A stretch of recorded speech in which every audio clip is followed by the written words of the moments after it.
আসসালামু আলাইকুম প্রিয় ভাই বোনেরা, কেমন আছেন? আশা করি সবাই ভালো আছেন। আসলে এই যে দেখেন, আমার বাপের বাড়ি চলে আসছি। এই যে পিঠার দাওয়াত দিছে বাপ মায়, সকাল থেকে শুরু করছি খাওয়া দাওয়া। ছেলে রামে নাইকে ছেলেরা খাইয়া যায় চলে গেছে, ছেলের বাপে। এখন আমরা যে পিঠা বানাইতেছি। এই যে এটা আমার কুটকুটটা ভাগ্নে। কি করো বাজান? এই যে কো তুমি কো আম্মু ভাজি করবে, কাটতাছে এমনি কি আজকের কেমন হয়েছে পিঠায় নারকেল দিতে হয় এভাবে গোল গোল করে করে।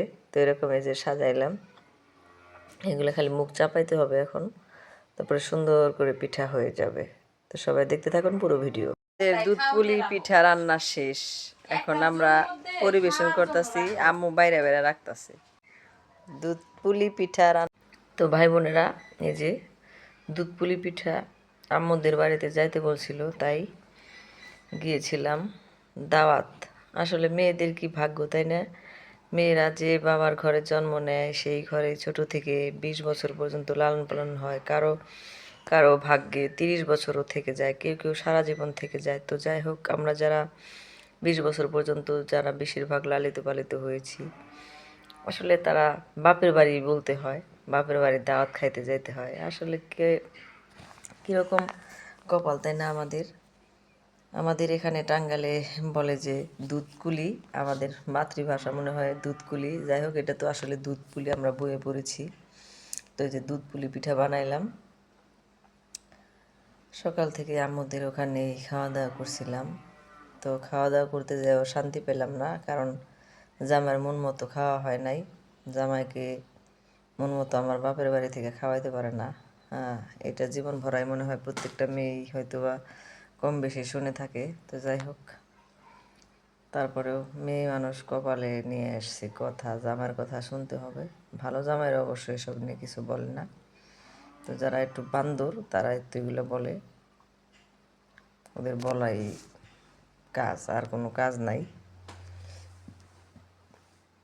সব বাটিতে বাটিতে আম্মু বাইরে বেড়ে দিতেছে, যেমনি করে তোমরা রাইখা দাও। আমার জন্য এক বাটি আলাদা করলো, যে নিয়ে যাওনি, খাওয়া দাওয়া করে আবার নিয়ে যাওনি। এই বাটির পিঠা আমার জন্য বাড়তাছে, নিয়ে আসবা।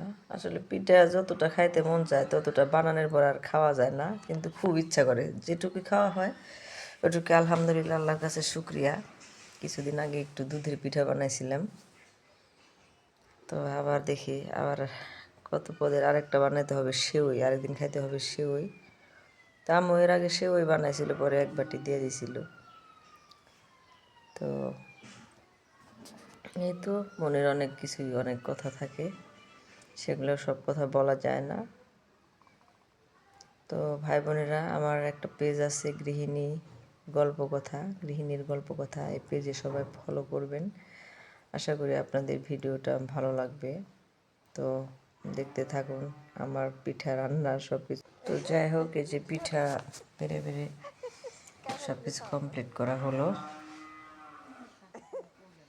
চেষ্টা করলে কিন্তু সব কিছুই হয়। আবার কিছু কথা বলি, চেষ্টা না করলে কিছুই হবে না।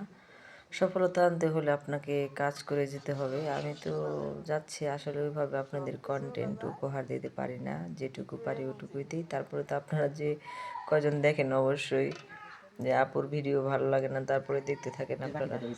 মানে এখানে থেকে বাইরে বাইরে খাইয়া যা থাকে, বুঝছো? এটা থেকে বাইরে খাওয়াবো না নেবো এটা কি কয়, কি কর এই যে এটা থেকে বেড়ে খাবো নি, কোনটা এই যে পাতিলি এত বুটটা নাড়া চাড়া জানা পারবো এটা রাখবো না অত বারো এমন তো না যার খান যাবো না সেটাই তো, তাই তো বলতেছি। নে এখন তো ভালো লাগবো না, পরে ভালো লাগবে। আমি এখন জীবন নেই খাইলে সে কি করি না আমিও তো না। মিষ্টি টিষ্টি খাক পারবো না ঠান্ডা হবে ফ্রিজে রাখবো খাবো।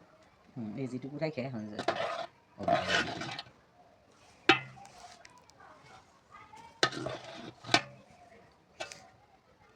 তুমি আলাদা আর তুলে না, ওই যে একটার মধ্যে একটা রাখলা।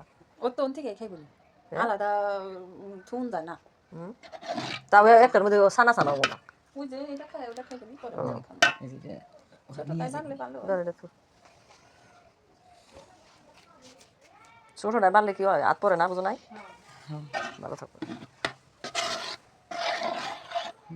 তো একটা বুঝিয়ে দাও শাশুড়ির দিকে তো এই যে আমাদের পিঠা রান্না শেষ গুলা এই যে এটা উঠাছে আমার রাতের এটা ওই কিনারে যায় বলছে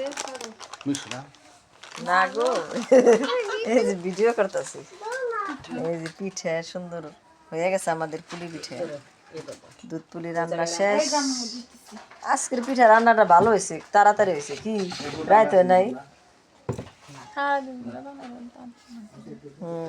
সারাদিন বেরো বানায় এখন কমপ্লিট সন্ধ্যার আগে হয়ে গেছে সবাই খেতে চলে আসেন দাওয়াত